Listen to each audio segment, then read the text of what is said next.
L'histoire que vous allez entendre va vous faire frissonner, peut-être même vous terrifier. Alors mettez-vous dans l'ambiance, éteignez les lumières et plongez dans le cauchemar. Je viens vous parler d'une expérience vécue le mois dernier, pour avoir votre avis et savoir si d'autres en auraient vécu une similaire. Il était dans les 3 heures du matin quand ça a commencé. Un grattement, à peine audible, mais suffisamment pour ne plus entendre que lui dans la nuit. Un grattement permanent, qui ne semblait pas vouloir s'arrêter, mais dont le rythme n'était jamais le même. Au départ, je ressentais de l'énervement plus que de la peur. Je suis quelqu'un de nerveux, le moindre son répétitif comme l'éternelle goutte d'eau dans l'évier et j'en fais une fixation. Impossible de me rendormir avec ce bruit parasite. Je me suis donc levé en soupirant et allumé ma lampe de chevet et fait un effort considérable pour me remettre les idées en place à cette heure avancée de la nuit. Cherchant la source du grattement, je me suis rendu sur le palier de la porte de ma chambre et étendu l'oreille. Cela m'a permis de conclure que le son venait bel et bien de la pièce dans laquelle je me trouvais. Après un nouveau soupir, j'ai poursuivi mon investigation et je me suis couché contre le plancher, y collant l'oreille dans l'espoir de déterminer si le grattement pouvait provenir d'en dessous. Celui-ci a cessé presque immédiatement. Haussant les épaules, je m'apprêtais à relever la tête, lorsque cet horrible son est revenu juste au niveau de ma nuque, plus fort que jamais. D'un bond, je me suis redressé, les jambes en coton et le cœur battant à 100 à l'heure. Le grattement cessa presque aussitôt. Dans ma tête, ça fusait. C'était quoi à l'instant ?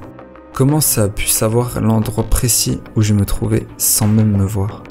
Et tout aussi étrange, j'étais dans un vieil immeuble, il n'y avait donc que ce vieux plancher qui me séparait de la voisine du dessous. Sauf que la hauteur sous plafond doit dépasser les 2,50 m.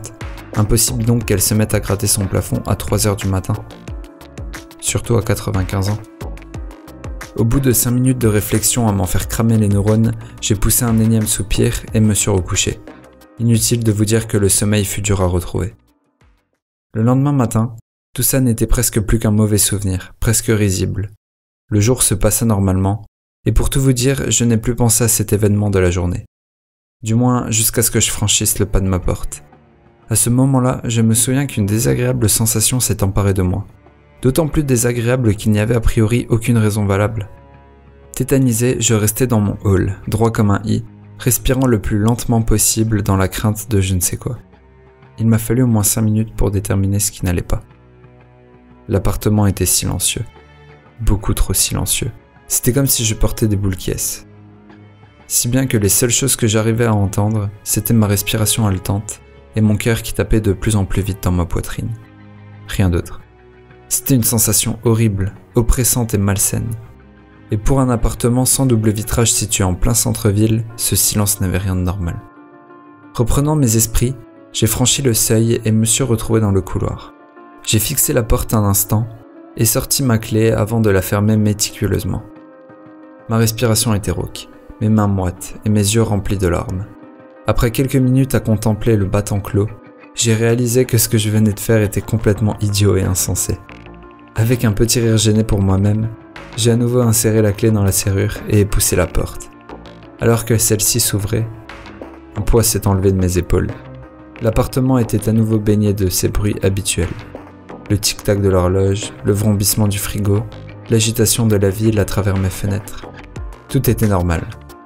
Cependant, si cela avait pu me rassurer un tant soit peu, je n'étais pas tranquille pour autant.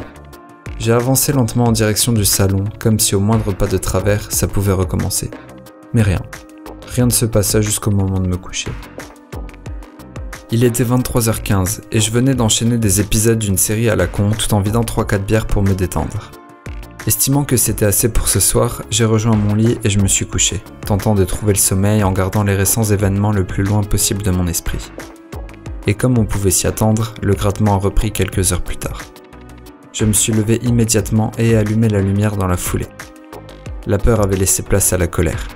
Il paraît que la nuit porte conseil, et effectivement, le début de celle-ci m'avait permis de me convaincre que le silence bizarre de la journée était sûrement un malaise dû à la fatigue, et que ces grattements avaient une explication des plus rationnelles.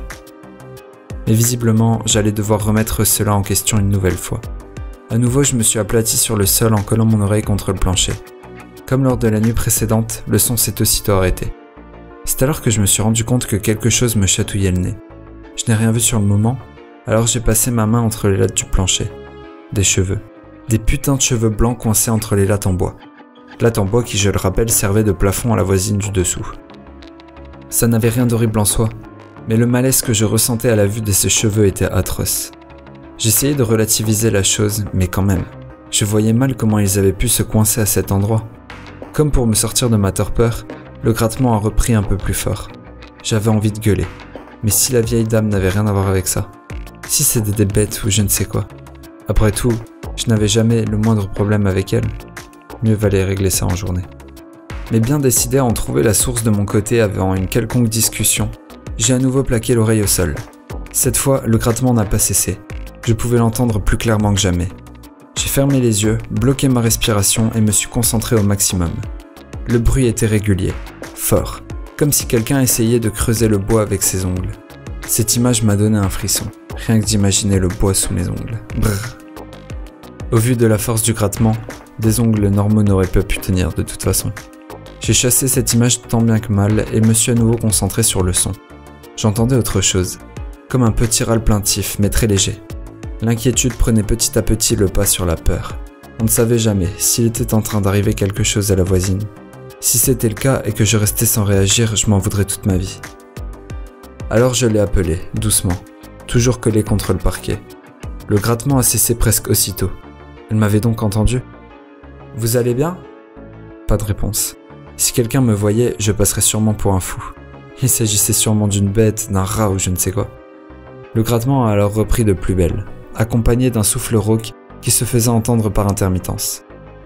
Avant de prendre la décision de descendre voir ce qui se passait vraiment, je me suis déplacé de quelques centimètres à droite, où je sais que 2 lattes sont un peu espacées, laissant à jour presque 1 centimètre d'espace sur une bonne longueur. Avec un peu de chance, je verrai quelque chose.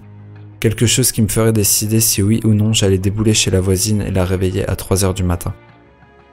J'ai attrapé mon téléphone et allumé le flash et ai commencé à balayer doucement la zone, collant le plus possible mon oreille contre la fente. Le grattement s'est alors intensifié et semblait se rapprocher de moi.